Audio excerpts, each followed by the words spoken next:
War crimes. Yes, war crimes. In Star Wars, the amount of civilian casualties is staggering. From the destruction of Alderaan to the back alley murdering of an Imperial pilot, we have compiled a list of 10 war crimes that we think are worthy of discussion. Pour some tea because it's time to discuss some very hot topics.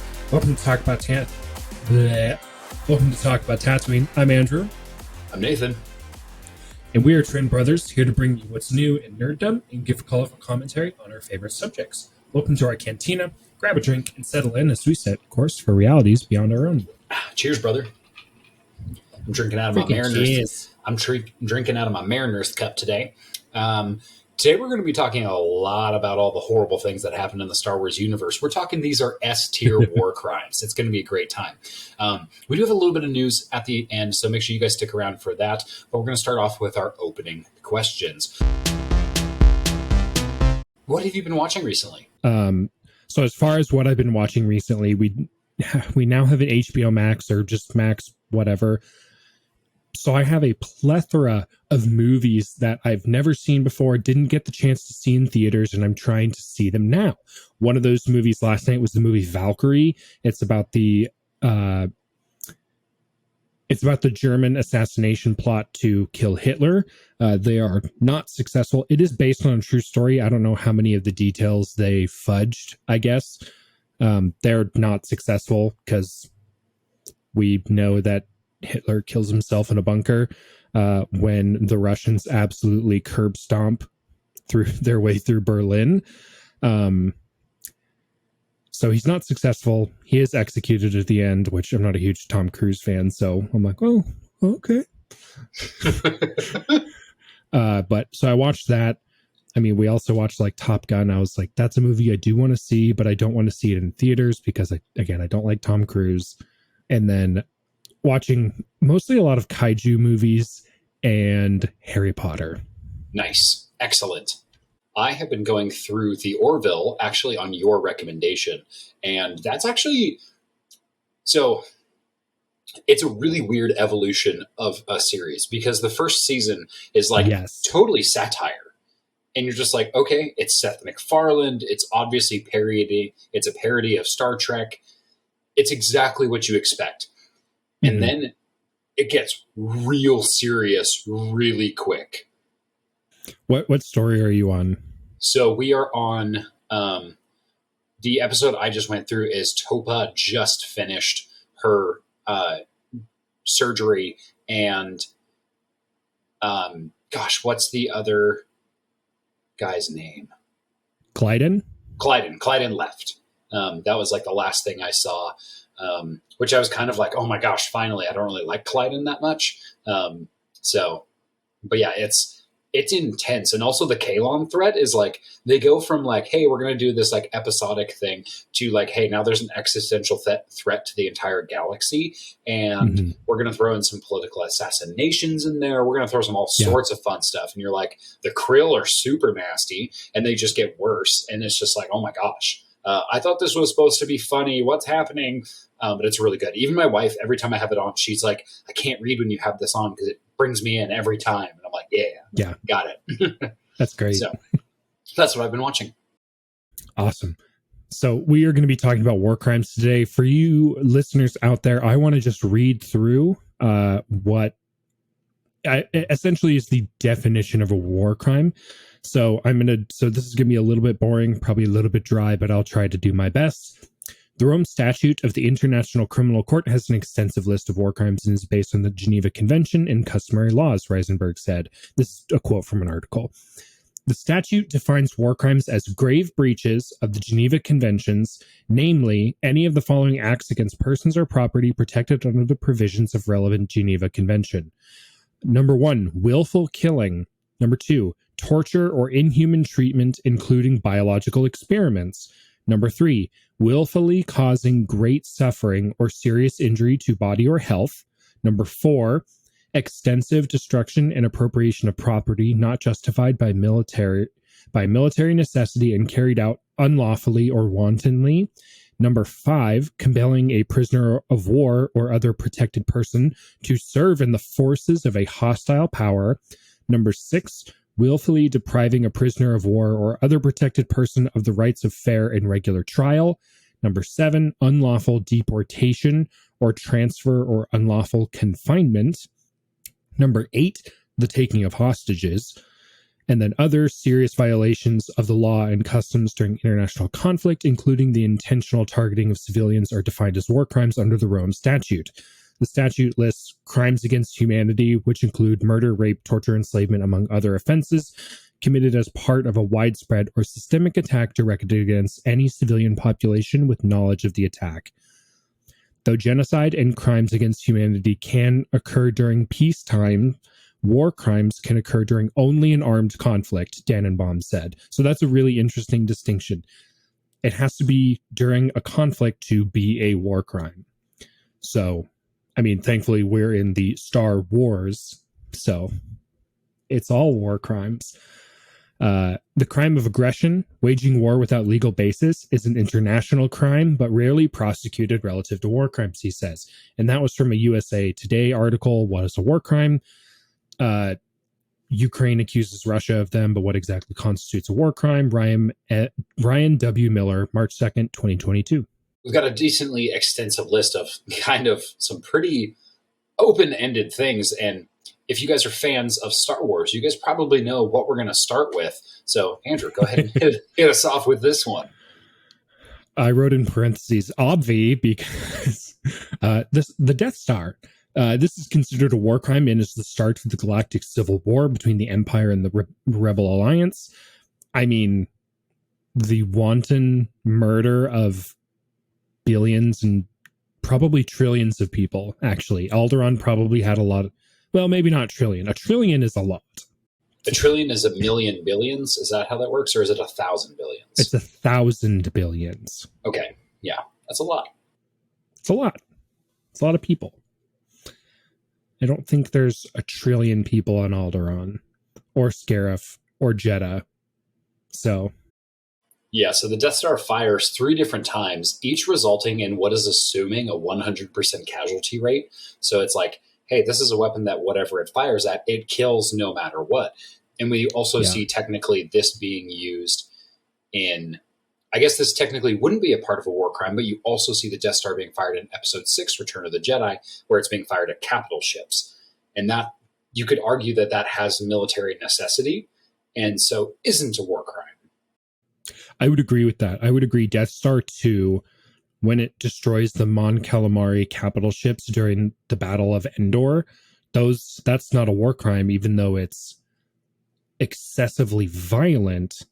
It is militarily necessary. Yeah. Then we move on to our second war crime, which this one's actually really interesting because this is technically like another traveling war crime. And this is actually the Malevolence. So if you guys are familiar with the Clone Wars, this is actually the first episode arc we get to see. And just a reminder, this is a kids show. And basically what this ship does is it fires an ion cannon into the opposing enemy, completely destroying or really knocking out all of their systems.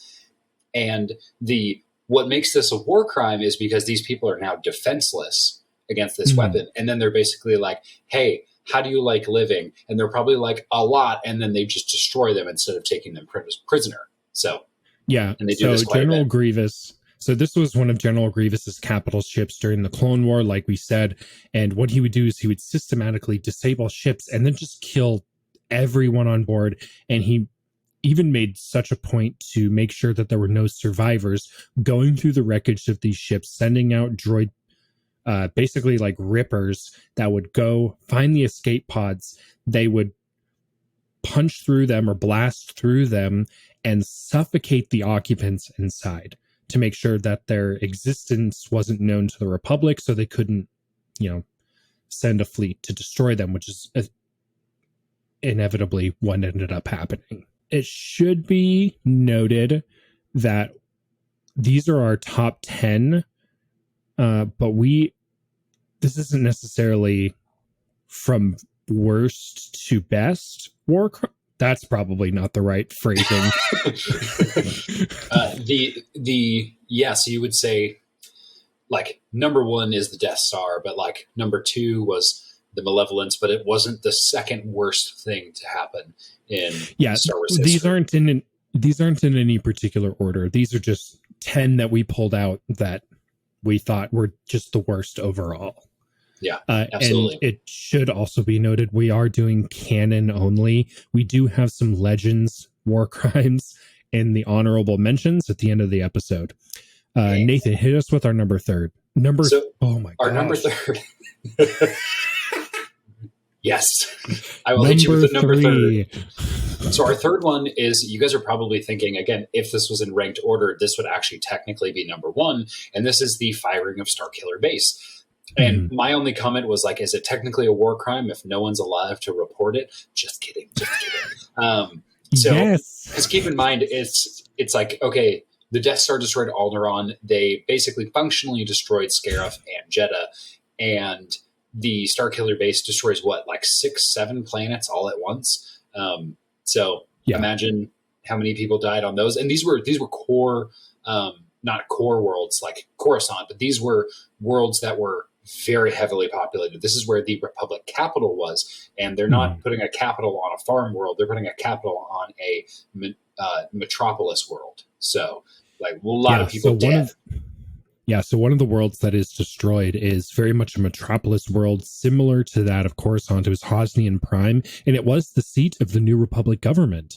So in one movie, we see the destruction of the entire New Republic government, which I think is dumb for a lot of reasons. But as far as like war crimes goes, this is like a preemptive strike. I mean, this is in their act of doing it, it is declaring war on the New Republic because it is such a hostile attack from an external power. What did they call it? It's a crime of aggression. Thankfully, the Resistance is able to destroy it because, Starkiller Base is no joke. Although it seems like it actually consumed the sun that it was using as a power source, so it's unclear if they would actually been able to fire it multiple times, or if they would have to move to a new system to fire it again. Yeah, I'm like, do you have to find a different star to do that? Did you somehow find the ability to make a planet hyperspace capable? Because we know that the Death Star is hyperspace capable because it goes into hyperspace. Or Death Star 1 was. Death Star 2 was not hyperspace capable. It wasn't finished. But Death Star 1 was. We see, especially in Rogue One, they even explicitly say there's a massive object coming out of hyperspace. But it's unclear if Starkiller Base was. Of the Death Star coming over the horizon. My favorite Star Wars movie. I can't get enough of it. Speaking of planet killers, I believe this is the last planet-killing super weapon on our list. Which is probably good because it's sort of a lot of the same thing, which, again, was some of my biggest criticisms of the sequels. That's not why we're here. Number 4 on our list of war crimes is the Final Order. In their planet-killing ships. And something that I really actually liked about these Star Destroyers is they reminded me a lot of the Emperor's Super Star Destroyer, the Eclipse, that had a Death Star laser running the entire length of the ship. That's something that was in Legends. That's not a canon thing, although it would be so cool if it was. But, that's really what it harkened back to, is an ability for the Death Star laser to be condensed down into a much smaller firing platform. And, that's the only way to make the Death Star more lethal, is to make it more mobile. Because it's very slow. Which then kind of begs the question, like, why didn't they do that in the first place? Or is it they had to upscale the technology to make it work, and then they were able to make it micro? Because that's usually how technology tends to make. Yes. They make it in whatever scale that they need to make it functional. Then work goes into making it smaller afterwards. So I guess that makes sense. I kind of answered my own question. Boring.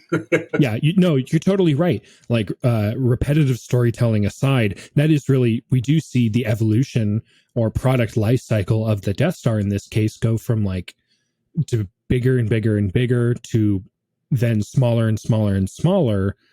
As it becomes more efficient, they find out smaller ways to compact, in this case, a planet-killing laser into a mobile weapons platform. I actually think this one, like, I kind of posed a question like, what's more evil than a fleet of planet-killing weapons, as kind of a hyperbole to kind of the final order of like, hey, this is actually what's going on.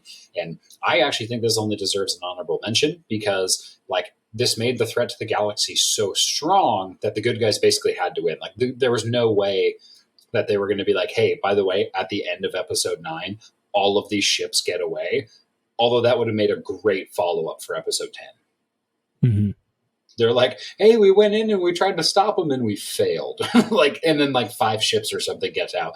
That actually would be really cool. But yeah, it's pretty intense that they're basically just like, hey, you get a Death Star laser. You get a Death Star laser. They really go after it. This next one kind of breaks my balls a little bit. Not going to lie. This is my all-time favorite arc in the Clone Wars series. This is a hard one. Our next one, number 5, guys, is the betrayal of Pong Krell.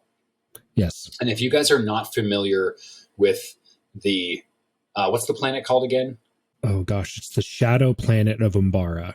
Umbara, thank you. So the Umbaran campaign that's a long episode arc. It's like 6 episodes or something. It's one of the longest like single arcs we have in the campaign across the Clone Wars. And like, it's hard to watch. Like the clones just get thrown against the wall here. The Umbarans are a really tough enemy, and Pong Krell is basically willfully using desolation tactics, not on his enemies, but his own troops, so that he can result in as many casualties as possible. Because he still wants to take over the planet, which is an interesting thing that he's trying to do, but he wants to kill as many clones as possible in the process. And he actually even orchestrates one of the most lethal events of friendly fire in the entirety of the Clone Wars. And it's just brutal. Like you get Rex just ripping his helmet off, running through, and it's just, oh my gosh, it's hard. It's hard to watch. It really is. Because and what ended up happening there, if you haven't seen this, is there were reports during the battle that the droid armies, that the Umbarans themselves were actually putting on the clone armor of deceased clone troopers and attacking. So basically, Pong Krell, who is a Jedi, basically is like, hey, go kill Obi-Wan's army, go attack the 212th. He's commanding the 501st, because they're all imposters. And so they start fighting each other and killing each other until at the very end, like Rex like examines one of the bodies and sees that it's a clone. It's not an Umbaran. So he rips off his helmet. He runs through friendly fire, and he's like, stop shooting. We're not your enemy. And at that point, we see the clones actually take Pong Krell prisoner and then execute him. So this is one of the few times a clone executes a Jedi outside of Order 66. And it's actually justified. It's actually justified. I'm like, by the end of the episode arc, you want him to die. He has these like, he's totally gone to the dark side. He's got these like maniacal visions of like, hey, we're going to lose the war. But he's so like, he gets the point right. He's like, the Republic is going to lose the war, but he just goes like, he totally goes full stupid and just makes himself a target. He doesn't like shore up his power. He doesn't shore up his position. He's like, he basically goes off the deep end and goes crazy, and they put him down for it. It's like, okay, well, if your goal was to live, maybe you should have done things a little differently. Because he's a really strong like force user and warrior, because he's a 4-armed alien with 2 double-bladed lightsabers. So like when he's fighting the clones, he goes ham through their ranks. Like he kills a ton of them. Yeah, it's pretty wild. It's pretty brutal. It's really hard to watch, especially at this point in the Clone Wars series. We've become so emotionally attached to the clones, fully knowing that they are going to turn on the Jedi, and it's hard to watch. But it's one of the strongest times of like foreshadowing in the Clone Wars. You're like, oh my gosh, like it makes Revenge of the Sith a better movie because of how well that narrative arc in particular is written. Number 6, we are going to talk about the Imperial genocide of the Geonosians. We did call this a war crime because we did call this a war crime because after the Clone Wars, the Republic became the Empire. And as a result of the Clone Wars, the Empire decided to kill all of the Geonosians. So it's a little kind of like, was it or wasn't it? It really was. The Geonosians were pivotal in the long-term success of the Separatists. If Palpatine hadn't intervened, the Separatists probably would have won. I mean, let's be honest. They didn't value human life or really any life whatsoever. Their armies were, for lack of a better term, inexhaustible because they're droids. And they got, by the end of the war, they were really good at killing Jedi. Yeah. They did a lot of damage. And so it was really, really important that the Empire did something about Geonosis. And the Geonosians were either completely eradicated, or some of them were kept as slaves to then build the Death Star. But we don't really know that for sure. What we do know is that in the events of Star Wars Rebels, where Phoenix Squadron is actually searching the ruins of Geonosis for a shield generator, they find the planet basically completely deserted. However, in the caverns of the Geonosian hives, they find massive containers of poison, obviously with the Imperial symbol on the side, so they know exactly who did it. I mean, it's a show for kids. They're not going to get it if you don't put that symbol there, so it doesn't really bother me all that much. But yeah, they basically used chemical warfare, which, you know, we saw in the description of war crimes at the beginning of the episode, that's something you're not supposed to do, I guess. You can't do that. Can't do that. Yeah, basically, once the Geonosians weren't needed, because they were instrumental in building the first Death Star. And I mean, the Republic fought for non-human species, but like once they switched over to the Empire, they were like, hey, by the way, you're either going to get eradicated or we're going to subjugate you. So like you see exactly the eradication, because then you see other slave species like Wookiees and Twi'leks and things like that. So yeah, they got the short end of the stick, basically whichever end they showed up on. And I think in the honorable mentions, yeah, we have some kind of the terrible things the Republic did to the Geonosians as well. So it's bad. It's real bad, friendos. Yeah. But speaking of the Separatists and the Republic, we're going to talk about a Separatist weapon. Do you want to hit us up with number 7? Yeah, absolutely. So this one's actually like kind of cool, but also like war crimes aren't cool, kids. But the Separatists use immolation weapons on civilian populations. So if you guys are familiar with the Clone Wars, one of the episode arcs actually covers the use of the defoliator tank, a fire-based tank shell utilized by the AAT, which is the Armored Assault Tank. And that's the general Separatist war tank you guys see.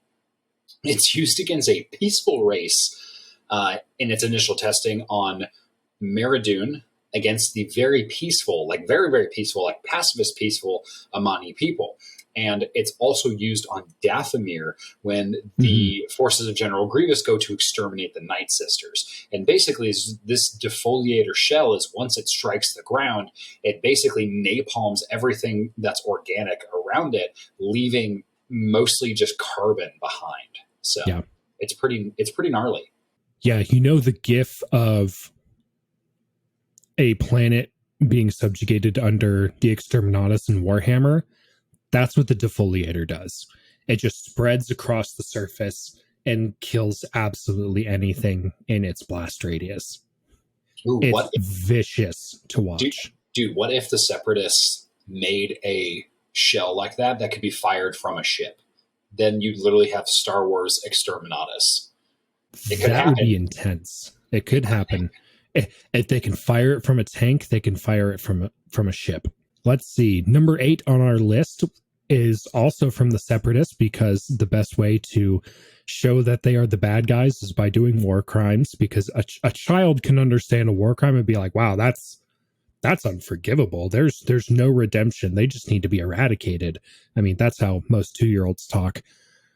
Yeah. But the Separatists, like just the Separatists in general. So their genocides, their embargoes, and their blockades, these are willful and wanton destruction of civilian populations. One example is Akvatina, which is actually the world that Din Djarin grew up on, which I didn't know the name of. I had to look it up.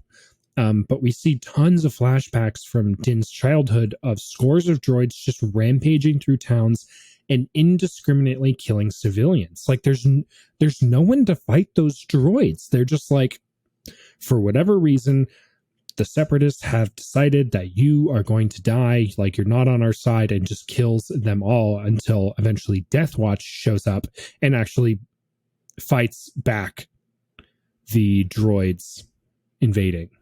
We also see another great example of like blockades and things like that. Obviously, there's Naboo from episode 1, but there's also Admiral Trench's blockade of Malastare and Christophsis.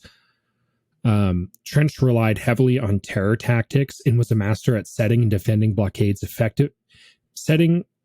Trench relied heavily on terror tactics and was a master at setting and defending blockades, effectively starving the populations on the planet's surface until the citizens finally capitulated to the Separatists' demands. Whether that was, hey, you need to give us your resources.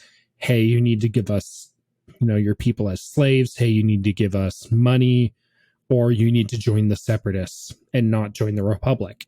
And Admiral Trench, I think, was a great example because he's like this big spider dude and he's really scary. He does this like weird clicking thing, which is like borderline too scary for me because I do not like spiders. Yeah, he's a really cool Separatist villain. He does some pretty gnarly stuff, and the Republic has a hard time dealing with him. Yeah, for sure. The next one we've got is kind of one of the most recent war crimes we've gotten as far as like recent content produced, and this is the Purge of Mandalore.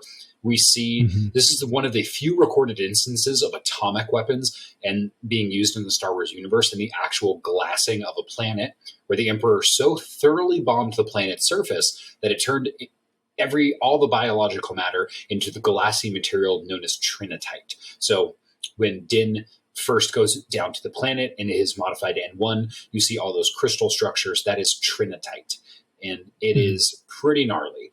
And so much so that the only structures to survive are now underground because everything else has been leveled. So pretty cool stuff, but not good. Not good.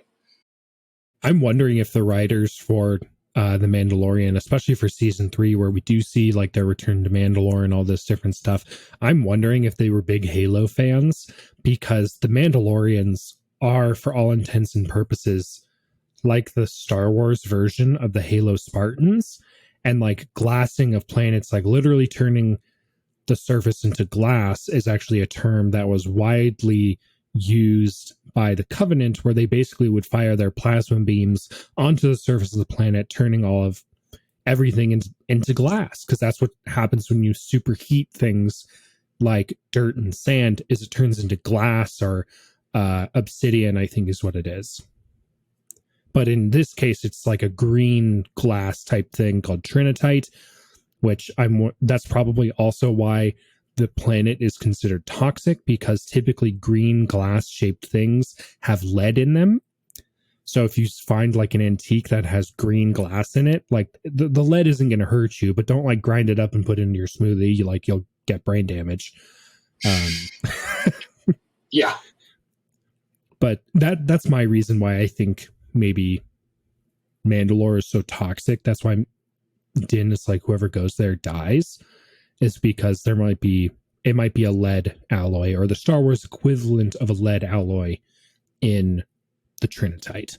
Then we move on to number 10, everybody. You guys are probably thinking, hey, when are they going to mention like that obvious thing that happened at the end of Revenge of the Sith? That's number 10 here, guys. Order 66. Yeah. Your notes on this are so perfect. It's simple and it's beautiful. It's religious genocide and BD. Just straight up. Oh, got him. That is what it is. The Jedi are a religious group, and Palpatine is like, I'm going to kill 100% of you. I mean, he doesn't. He kills like 99%, but that, yes. And I mean, the Jedi and the Sith have been mortal enemies for all of their existence. So I mean, I think this is an easy classification of a war crime. And I mean, the wanton killing of like children, like younglings, brutal. I mean, yeah, generally you're not allowed to kill children in wartime, or actually in general ever. So, yeah. Yeah. So pretty bad on that one. And yeah, Anakin's Order like, 66. what? Yeah, I think Order 66 is a good one to round out this list. I mean, there's a lot of death and really a lot of bad things happening on this list. Then we get into our honorable mentions here, guys. And we've got some doozies on here, but we've got 8 different things that some of these are canon, some of these are not, that we wanted to kind of bring up as well, because you guys are probably listening through and you're like, hey, what about this? Hey, what about this? And we didn't include Legends into the top 10 at all. Mm-hmm. So here we go. One of the first ones is the second Battle of Geonosis. And now this one's important because the Republic actually uses flamethrowers. You good? Yeah, I was just looking to where the dogs were. Okay. And the second one, the second Battle of Geonosis, the Republic actually implements flamethrowers. And this is not okay. Coyote Mundi, Jedi Master Coyote Mundi, doesn't seem to have much qualms about using flamethrowers or even bragging about his kill count compared to Anakin and Ahsoka at the end of the episode. Most of the fighting we see is actually against Geonosans. So it is implied that they killed a lot of actual biologicals, not just droids, in that episode. So they're a little cavalier about taking lives for sport. And this is also a group of religious people who also believe life is technically sacred. So I actually did a little bit of reading up on whether or not using a flamethrower is considered a war crime, and I couldn't really find a concrete answer, but I probably think it is. It probably falls under the extensive destruction and appropriation of property, or the willfully causing great suffering or serious injury to body or health. Like it's a horrible, horrible way to die. And I think would say, yeah, it falls under that category for sure. Yeah. If you disagree, let us know in the comments. Also, just in general, if you're like, well, what about this? What about this? Like, we totally want to hear from you. Yeah. Hit us up. Tell us how wrong we are.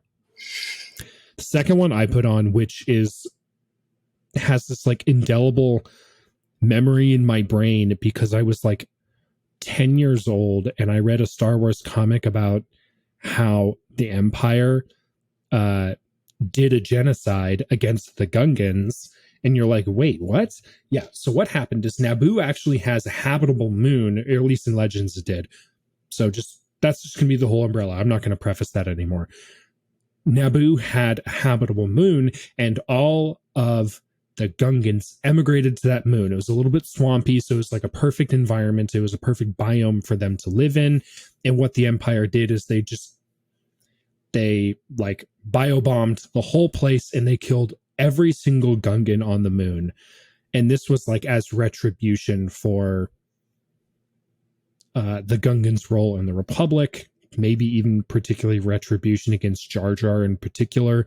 I'm not sure that Anakin really likes Jar Jar, so can't imagine what gives you that idea. It's like, yeah, let's just kill them all, and they did. Yeah. Again, this is technically, I'm not sure if this is technically a war crime because that the Empire was not at war with the Gungans.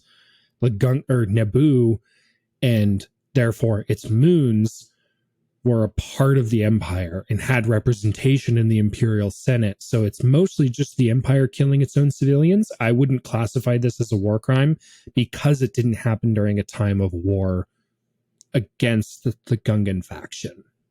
That's an interesting distinction, but also, yeah, like I can see why that distinction would be made. So Mhm. go ahead and tell us about the next one, because I don't remember what Operation Cinder is. So our number third on our honorable mentions is Operation Cinder. Basically, what this was is if you played the Battlefront 2 campaign, which you probably didn't because it wasn't very good, shots fired, pew, pew, pew, pew, is that Palpatine, in the event of his death, was saying, if I die, it means that the Empire is not in a good place. His entire vision of the Empire was him at the head. So if he wasn't leading it, no one was going to lead it. And Operation Cinder was the systematic approach of culling entire populations of Imperial citizens to basically start the Empire over. So there were these large Imperial worlds, and sometimes they would take like satellites and stuff that had like orbital lasers, and they would cause like massive storms on the planet.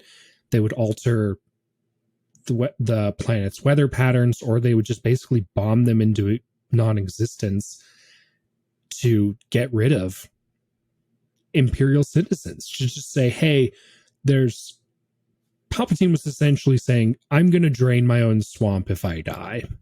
What a brutal, brutal way to go. Yeah.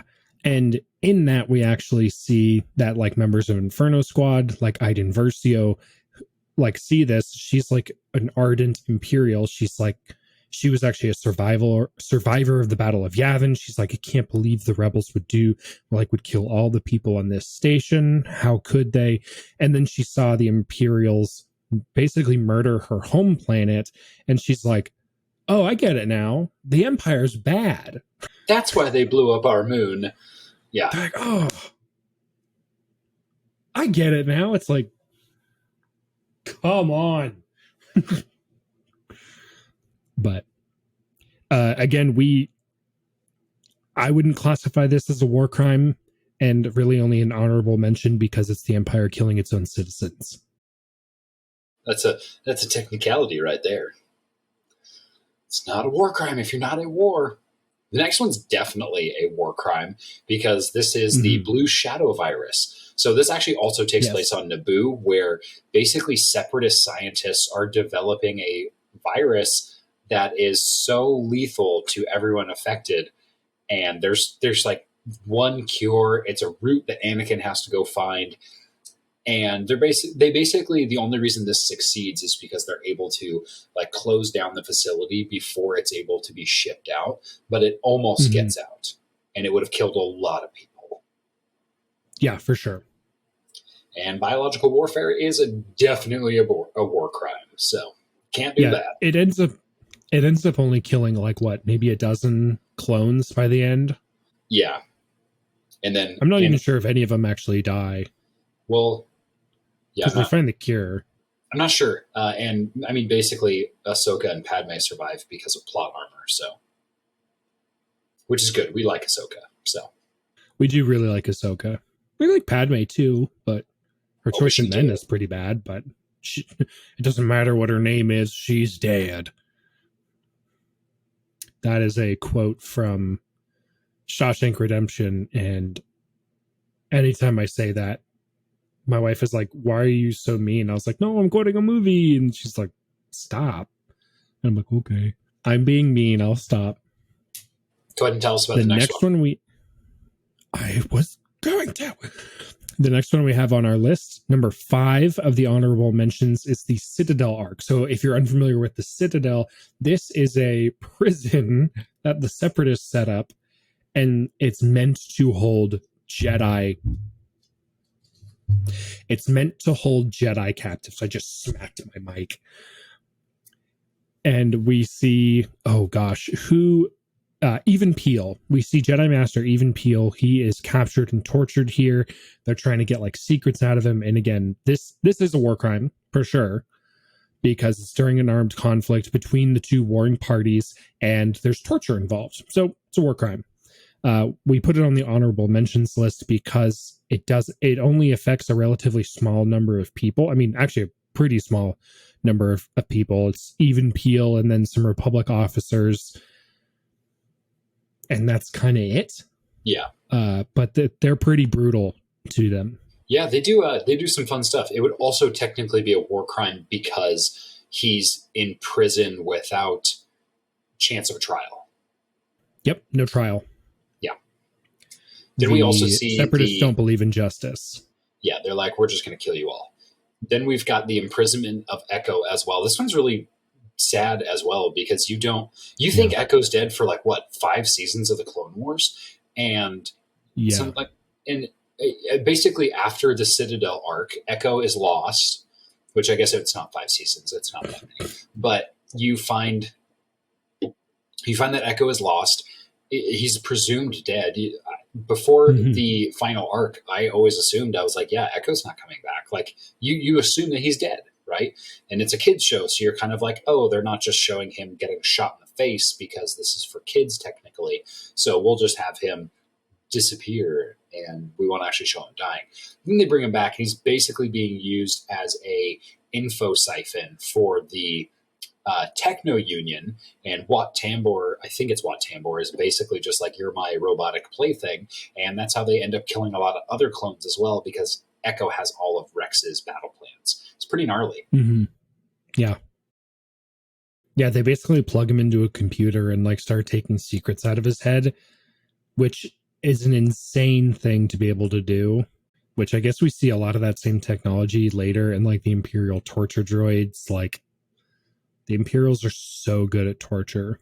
By the time the Clone Wars is over, they're like, dude, we can get you to say anything. Why even try? Yeah.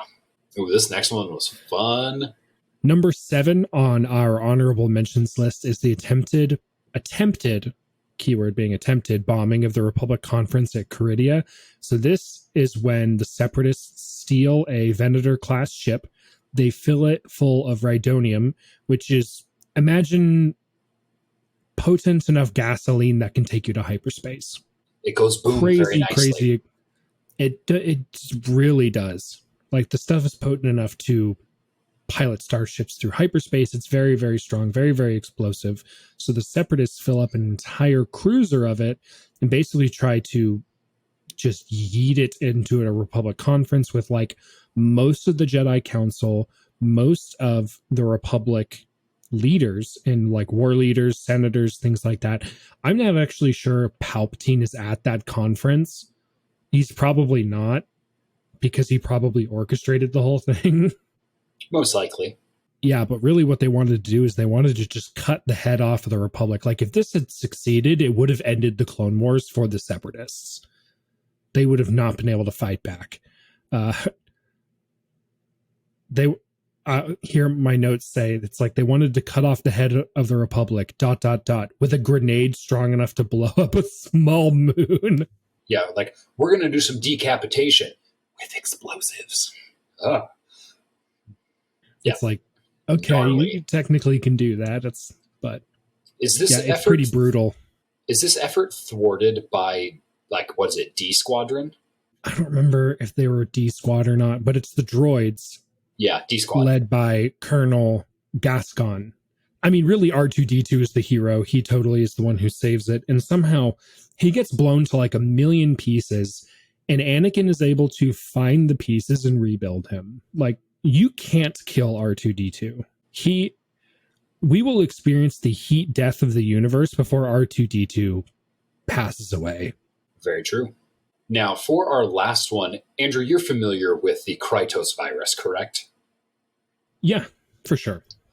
This one is super cool. So if you guys get the chance to read the X-Wing novels, please read through these, because the Krytos virus is a virus made by Imperial agents that is designed to cause mass casualties, but not quickly.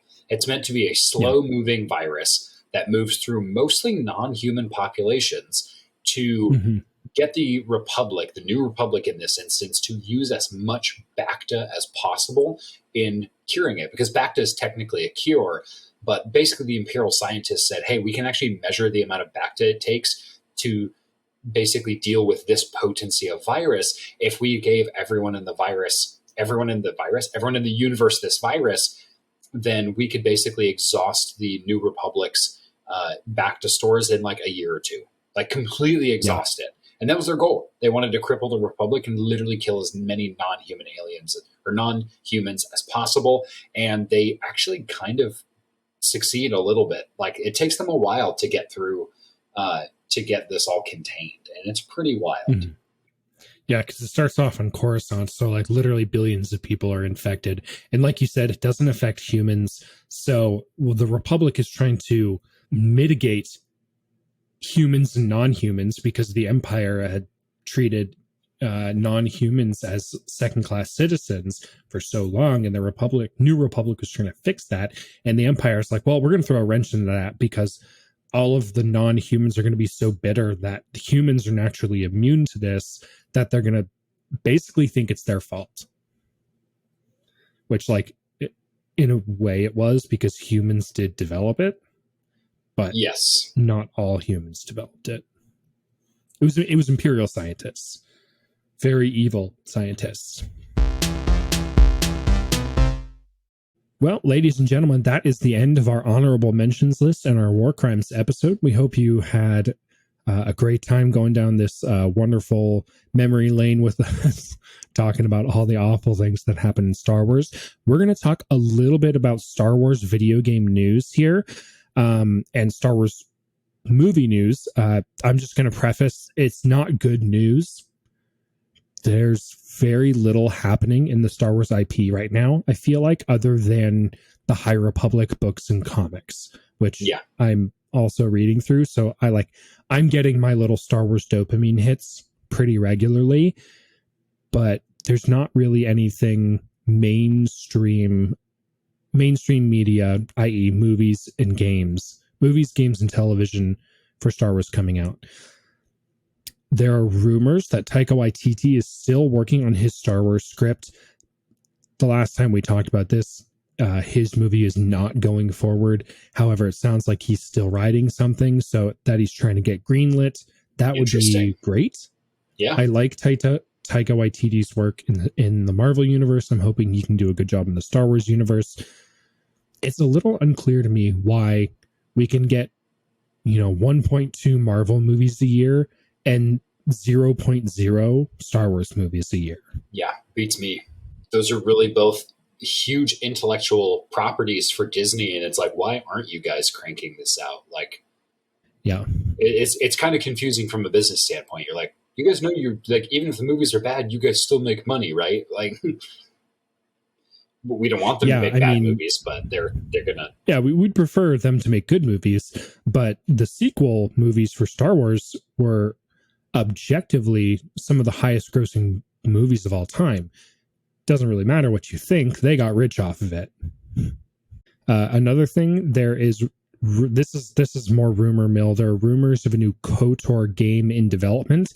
This is not a Knights of the Old Republic 2 remake, or not the Knights of the Old Republic remake. That's still currently being worked on, but this is more new KOTOR content. It would be really great to see this era pop back up in Star Wars. Maybe even see Revan canonized a little bit more than he already is. Oh, he is that would be canon. So good. Yeah, he is canon because he has like a cameo in an episode of Clone Wars or something like that. Or it might have been Darth Bane. Actually, I think it was Darth Bane. I don't think Revan is canon. Not yet. Which is sad. But we might be getting something new for that. Overall, for Star Wars games, there's no new updates. Screen Rant, who usually stays on top of a lot of their like games and movie releases and movie reviews, they released an article about a week ago that came out, and the whole article was like, nothing is happening in Star Wars games right now, which is insane because Star Wars games are awesome. Yeah. And it just seems like a waste to not have any Star Wars games come out. The KOTOR remake has had no progress coming out. The Ubisoft game that's apparently being developed doesn't even have a name yet. There's no word on whether or not Star Wars Hunters is going to come to the United States anytime soon. And there's rumors that Quantic Dream and their work on Star Wars Eclipse might not come out until 2026. Which I'm like, that hurts my feelings. The world's going to be completely on fire by then. Speed it up, guys. Yeah, it's the kind of thing where it's like, that stuff is taking so long. I'm like, there's a higher like the more time that comes out between now and when a video game releases, the higher likelihood that I could like die in a car crash, like the longer I might time not I make spend it that alive, long. Yeah, it's like, what if I don't make it? Is Jesus gonna have an Xbox in heaven? I don't know. Yeah. But we do have one bright spot in the dark kind of purgatory of Star Wars games right now, and that's Star Wars Jedi Survivor is generally being given good ratings. It has a 6 out of 10 on Steam, which isn't great. I think it's not super well optimized. I don't think it's super well optimized for PC, and it has a pretty big download. So I think that is not a positive thing for players, is what I've heard. I am my entire Twitter feed is just Star Wars Twitter, and the people on there seem to really like Jedi Survivor. There's like a lot of memes going around. The little turtle creature, he's like an anthropomorphic frog, is like really cute and really kind of goofy looking. He's awesome. But then, like, if you do a Google search for Jedi Survivor, 89% of Google users who have played Jedi Survivor like Jedi Survivor. So that's just a yes/no vote. So that's encouraging. All right, guys. Thank you guys so much for tuning in to today's episode. We're coming up on an hour, so we're going to be cutting this one off. Thank you guys so much for tuning into our podcast here at Talk About Tatooine. Make sure that you guys check out our Patreon. That is the way that you guys can support the podcast directly. So if you guys find any value in this podcast, consider putting a little bit back in. Even at $5 a month, you guys can support everything we have going on, all of our projects, and we have quite a bit of them. So please do that, because that way we can continue making better content for you guys. Our goal is to actually get enough Patreon support so we can start investing in some new softwares for recording, editing, and all that fun stuff. So please make sure you guys check us out. If you guys have comments, questions, you guys can leave them on basically any platform that you guys listen to. If you guys are listening to this on Apple Podcasts or Google Podcasts, please leave us a review.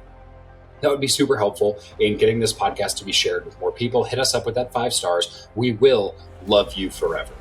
So with all that here, guys, make sure that you guys are following us on Twitter, Instagram, TikTok, YouTube, so that way when you guys are seeing all of our different shorts, you guys can stay up with all of that as well. Until next time, may the Force be with you. Close your eyes.